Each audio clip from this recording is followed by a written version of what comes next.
The argument that changed everything happened on a sweltering July evening in suburban Connecticut. The air conditioning in our colonial-style home was struggling against the heat, much like I was struggling against my parents' expectations.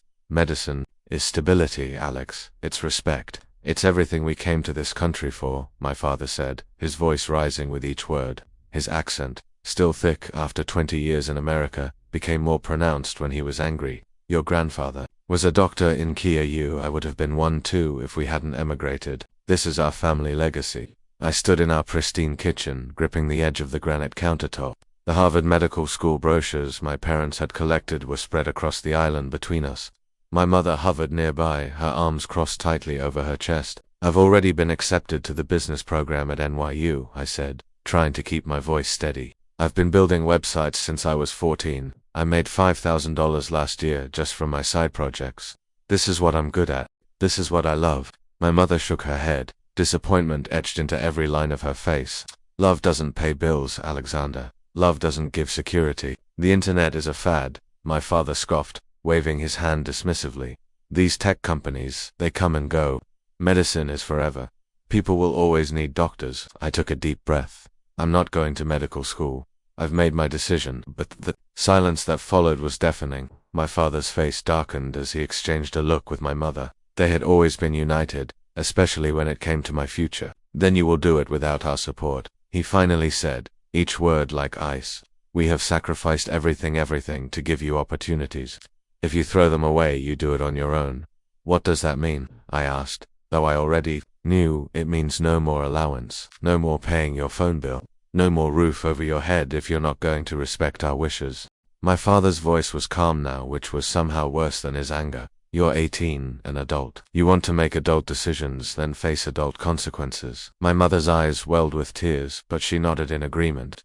We do this because we love you, Alex. Sometimes love means being strict. That night, I packed what I could into my beat-up Honda Civic, some clothes, my laptop, and the $200 I had in cash. As I pulled out of the driveway of the only home I'd ever known, I glanced in my rearview mirror. My parents stood in the doorway, two silhouettes backlit by the warm glow of the house. They didn't wave goodbye. I crashed on my friend Tyler's couch in his cramped apartment near NYU. As I lay there that first night, staring at the water stains on his ceiling, I made a promise to myself. I would prove them wrong. Not just about my career choice, but about me, about what I was capable of. You okay, man?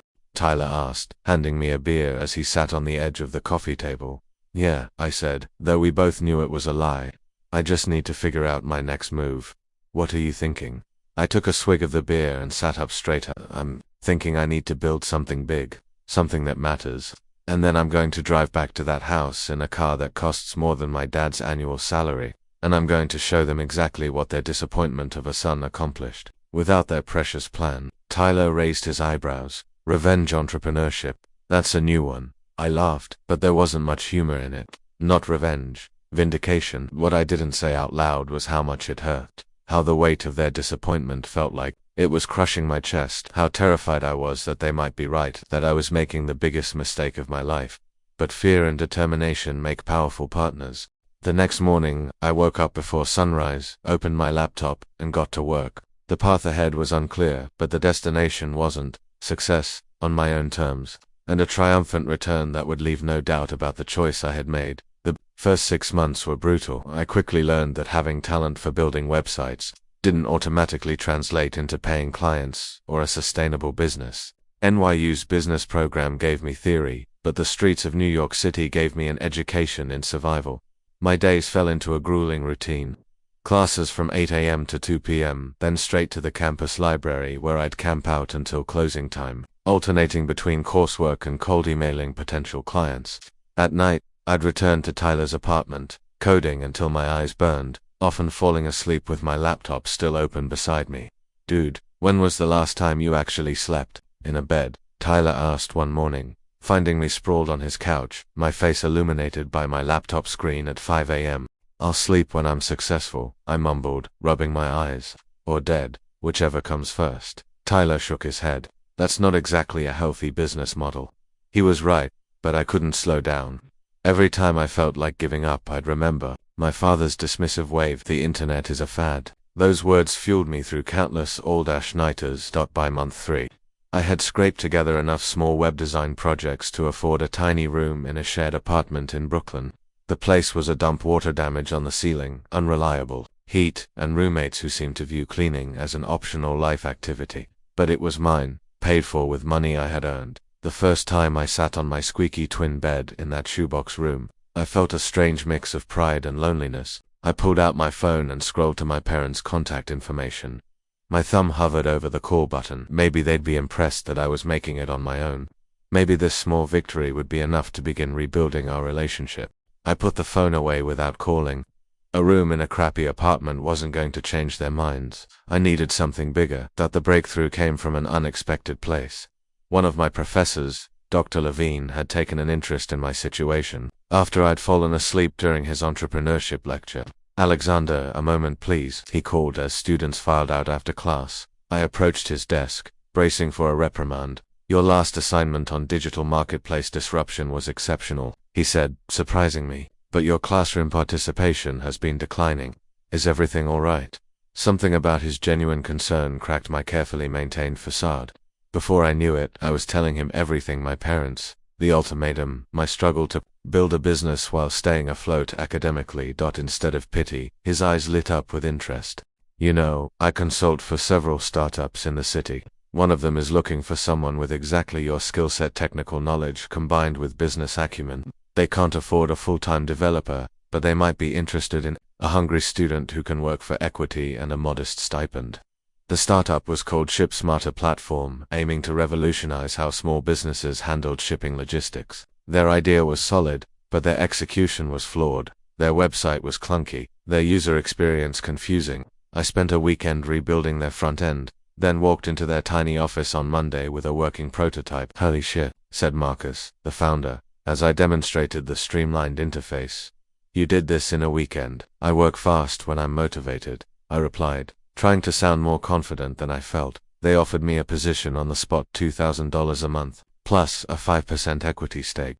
It wasn't much, but combined with my freelance work, it was enough to survive.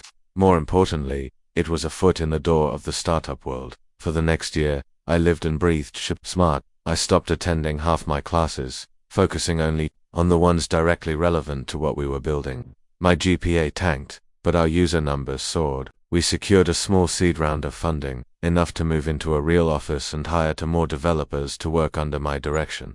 On my 19th birthday, I sat alone in our office long after everyone else had gone home. I opened my laptop and checked our metrics dashboard. We'd hit 10,000 active users. Small businesses across 3 states were using our platform to save money on shipping.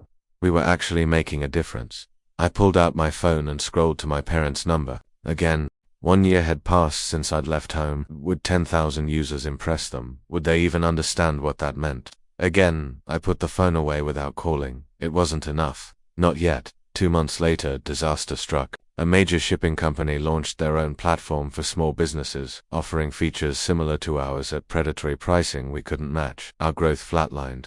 Investors got nervous. Marcus called an emergency meeting. "We have to." "Options," he said, his face grim. "We can try to compete directly, which will require more capital than we have access to, or we can pivot." "Pivot to what?" asked our marketing lead. I had been thinking about this problem for weeks, barely sleeping, analyzing our data for any edge we might have missed. During that process, I'd noticed something interesting. "Our real value isn't in shipping," I said, speaking up. "It's in our analytics. Small businesses are using our dashboard to understand their fulfillment patterns. What if we focus on becoming a business intelligence platform for small retailers? Help them optimize not just shipping, but inventory, pricing, seasonal trends." The room fell silent as they considered my suggestion. "That's," Marcus started, then a slow smile spread across his face. "That's actually brilliant. We already have the data. We'd need to rebuild the platform, but the core is there." The pivot was brutal late in our days. Complete redesign of our systems, frantic calls with investors to secure bridge funding. I moved a sleeping bag into the office and often didn't leave for days at a time. My few remaining friendships withered from neglect. I stopped attending classes altogether, effectively dropping out without officially withdrawing. But 6 months later, ShipSmart had transformed into retail like you, and our user base had not only recovered but grown to 30,000. Our revenue model was stronger, our margins better. When a West Coast venture capital firm offered to lead our Series A round at a $15 million valuation, Marcus pulled me into his office. "You saved this company," he said simply. "The board has agreed to increase your equity to 12% to reflect your contribution." I did the mental math quickly. On paper, I was now worth over $1.8 million. In reality, it was all tied up in company stock that I couldn't sell. But still, it was the first time I allowed myself to believe that my gamble might actually pay off. That night, for the first time in nearly 2 years, I called home. The phone rang 4 times before going to voicemail. My father's curt greeting played in my ears. "Dad, Mom, it's Alex. I just wanted to let you know I'm doing well. My company just got valued at $15 million. I'm the Chief Technology Officer. Now, I hope you're both doing okay." I hung up, staring at the phone. They didn't call back. The next year passed in a blur of growth, challenges, and increasingly rare moments of personal reflection. Retail IQ expanded rapidly, opening offices in Chicago and San Francisco. Our user base crossed 100,000, and our team grew to 45 people. I was 21 years old and leading a technology department of 17 developers, most of whom were at least a decade older than me. "You need to delegate more," Marcus advised during one of our late-night strategy sessions. "You look like hell, Alex." I glanced at my reflection in the window of our Manhattan office. He wasn't wrong. My face was gaunt, dark circles permanently etched under my eyes. I'd lost weight I couldn't afford to lose. My body was running on caffeine, adrenaline, and the lingering fear of failure. "I'm fine," I insisted, turning back to the whiteboard, where we were mapping out our next product iteration. "No, you're not," Marcus said firmly. "And neither is the company if its CTO burns out. I'm not asking, I'm telling you as CEO. Hire a VP of engineering, take a vacation, get your life in order." "My life is this company," I shot back. Marcus gave me a long look. "And that's exactly the problem. Success built on self-destruction isn't sustainable." His words hit harder than I wanted to admit. That night, lying in my apartment, a significant upgrade from my Brooklyn shoebox. Though I spent so little time there, it hardly mattered. I allowed myself to confront an uncomfortable truth. I had succeeded in building a company, but I had no life. Outside of it, no real friends, no hobbies, no relationships. Just work and the ever-present need to prove myself. The next morning, I took Marcus's advice and began interviewing for a VP of engineering. 2 weeks later, we hired Diane, a brilliant former Google engineer who immediately began taking responsibilities off my plate. With my schedule suddenly less manic, I found myself with something I hadn't had in years: free time. It was disorienting. I didn't know what to do with myself. I started working out again, trying to rebuild the physical strength I'd neglected. I read books that weren't related to business or technology. I even went on a few dates, though those mostly highlighted how rusty my social skills had become.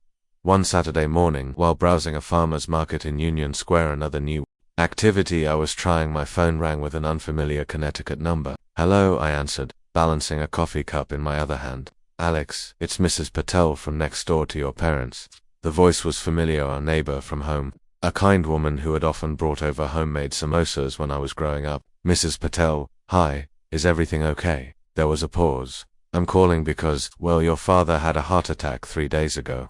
The coffee cup slipped from my hand, splashing across the pavement. "What is he?" "He's stable now," she quickly assured me. "But it was serious. They had to do an emergency procedure. He's still in the hospital." My mind raced. "Does my mother need anything? Money, help, around the house?" "I think what she needs is her son," Mrs. Patel said gently. "I don't know what happened between you all, but family is family." Beta. After hanging up, I stood frozen in the middle of the busy market. 3 years had passed since I'd left home. 3 years of silence, broken only by my occasional unanswered voicemails. 3 years of building a life designed to prove them wrong. And now my father was in the hospital, and none of it seemed to matter. I called Diane and told her I'd be out of office for a few days. Then I called the Tesla dealership in Manhattan. I'd been eyeing their cars for months, but had hesitated to make such an extravagant purchase. Now, the symbolism seemed too perfect to resist. By that afternoon, I was driving a brand new Model S up the I-95 toward Connecticut. As I pulled into the hospital parking lot, I caught my reflection in the rearview mirror. I looked successful on the surface: diner clothes, expensive watch, luxury car, but my eyes held a weariness that belied my age. I reached into my glove compartment and pulled out the check I'd had prepared before leaving the city, a personal check for $1 million, made out to my parents. The hospital corridors were a maze of antiseptic smells and squeaking floors. When I finally found my father's room, I paused outside the door, my heart hammering. Through the small window, I could see him lying in bed, looking smaller and more fragile than I remembered. My mother sat beside him, her hand resting on his. I knocked softly and pushed the door open. My mother looked up, her eyes widening in shock. Alexander. My father turned his head slowly. The machines around him beeped steadily. For a long moment, nobody spoke. "Hi, Mum, Dad." My voice cracked slightly. "Mrs. Patel called me." My mother stood up, her movements hesitant, as if approaching a wild animal that might bolt. "You came." "Of course I came," I said, suddenly feeling like a child again, despite everything. "He's my father." She reached me and stopped, uncertainty in her eyes. Then, without warning, she pulled me into a fierce hug. I felt her shoulders shake. As she began to cry, "I'm sorry," she whispered. "We're so sorry, Alex." Over her shoulder, I met my father's gaze. His eyes were glassy with unshed tears. He lifted a hand weakly, gesturing for me to come closer. When I reached his bedside, he grasped my hand with surprising strength. "You look successful," he said, his voice raspy and terrible. "You don't sleep enough." A laugh bubbled up unexpectedly. "That's what everyone tells me." "You were right," he said simply. "And we were wrong." He gestured at his chest, where I knew surgical incisions lay beneath his hospital gown. "Makes you see what matters. Not being right. Family matters." I pulled the check from my pocket and placed it on his bedside table. "I wanted to show you that I made it, that I didn't need medical school to be successful." My father glanced at the check, then back at me. "You think we care about money? We cared about security for you. Happiness. Are you happy, Alex?" my mother asked, studying my face closely. The question caught me off guard. Was I happy? I had wealth, recognition, achievement, but happiness?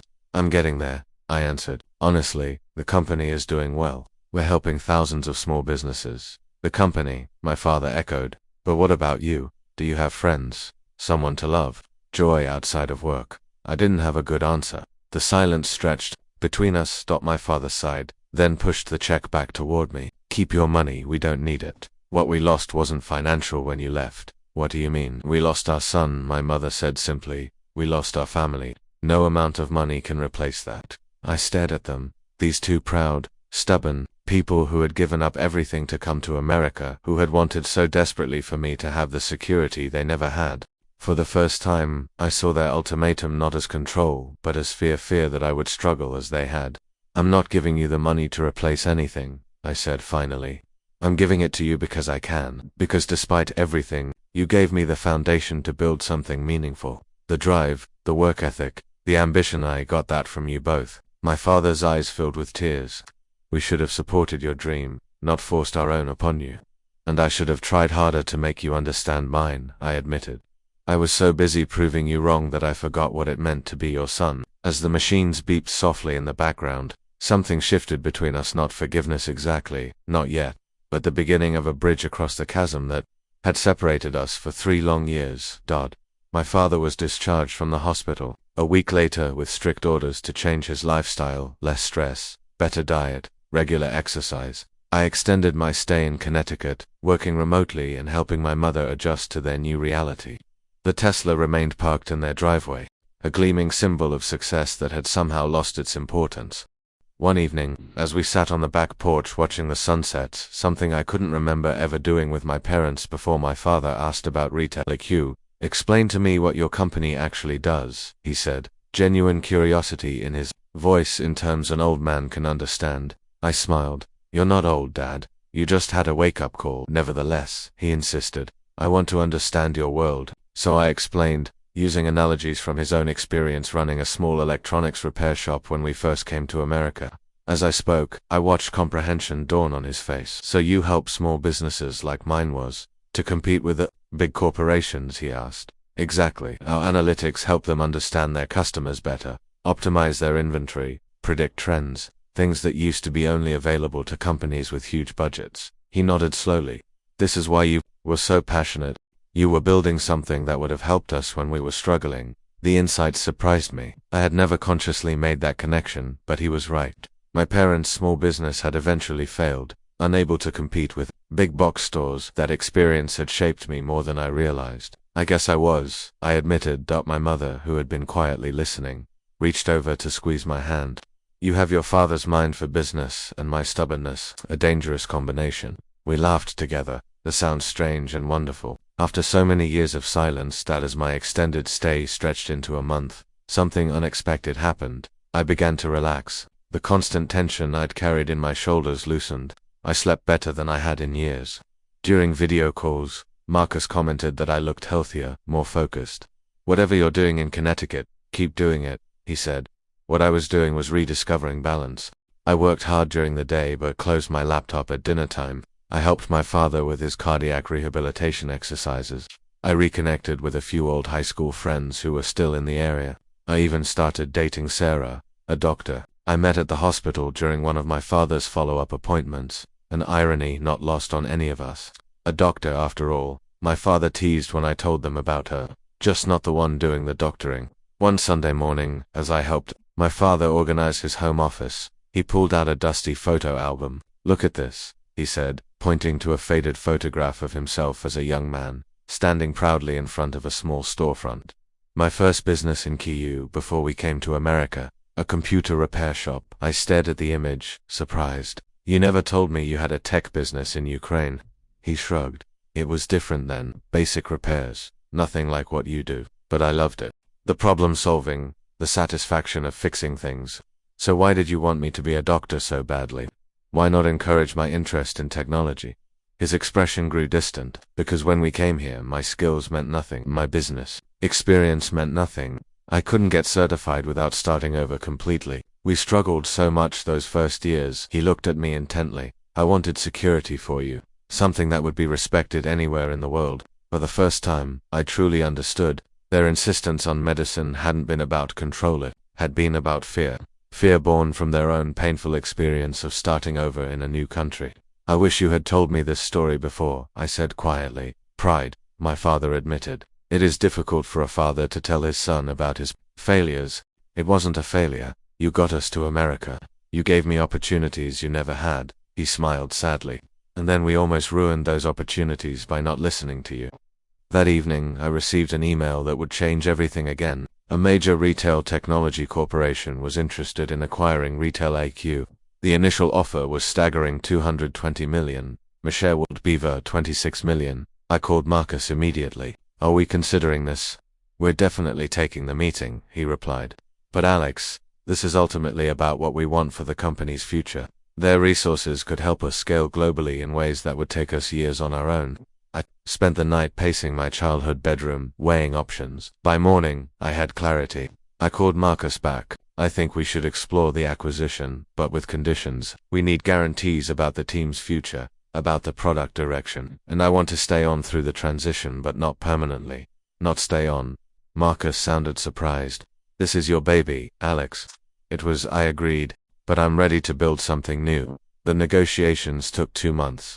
In the end, the final offer came in at $245 million, with strong precontributions Michelle after taxes would be approximately $18 million wealth beyond anything I had imagined when I left home with $200 in my pocket. The day we signed the final paperwork, I drove back to my parents' house. They were waiting on the porch, having followed the negotiations from a respectful distance. When I stepped out of the car, they knew from my expression that it was done. Congratulations, son, my father said, embracing me. We are so proud of you. Thank you, I said, holding them both close. But this isn't the end of the story. Over dinner, I shared my new plans with them. I was starting a foundation focused on helping immigrant entrepreneurs access resources, mentorship, and capital, and I was considering going back to finish my degree. The foundation is a wonderful idea, my mother said. But why return to school when you've already achieved so much? I smiled. Because success isn't just about proving something, it's about growing, learning. There's still so much I don't know. My father nodded approvingly. This is wisdom speaking. Now, not just ambition. Later that night, as I prepared to drive back to my apartment in the city, my father handed me a small box. What's this? I asked. Open it. Inside was an old key on a tarnished keychain with Cyrillic letters. The key to my shop in Kyiv, he explained. I've kept it all these years as a reminder of where we came from. Now I want you to have it. I turned the key over in my palm, feeling its weight. Dad, I can't take this. It's your history. And now, it's yours too, he insisted. To remind you that sometimes the path forward requires looking back. As I drove away that night, the key in my pocket and the future bright before me, I reflected on the journey of the past 3 years. I had left home determined to prove my parents wrong, to show them that success could come on my own terms. In the process, I had built a company, made millions, and nearly lost myself. The real victory wasn't the money or the acquisition. It wasn't even proving my parents wrong because, in the end, we had all been wrong in different ways. The real victory was finding my way back to them with enough wisdom to understand their fears, enough compassion to forgive their mistakes, and enough humility to recognize my own. 3 years earlier, I had imagined a triumphant return. The prodigal son coming home in glory to force an acknowledgement of his success. Reality had been messier, more painful, and infinitely more meaningful. My father's heart attack had forced us all to confront what truly mattered, not success or being right, but family, understanding, and love.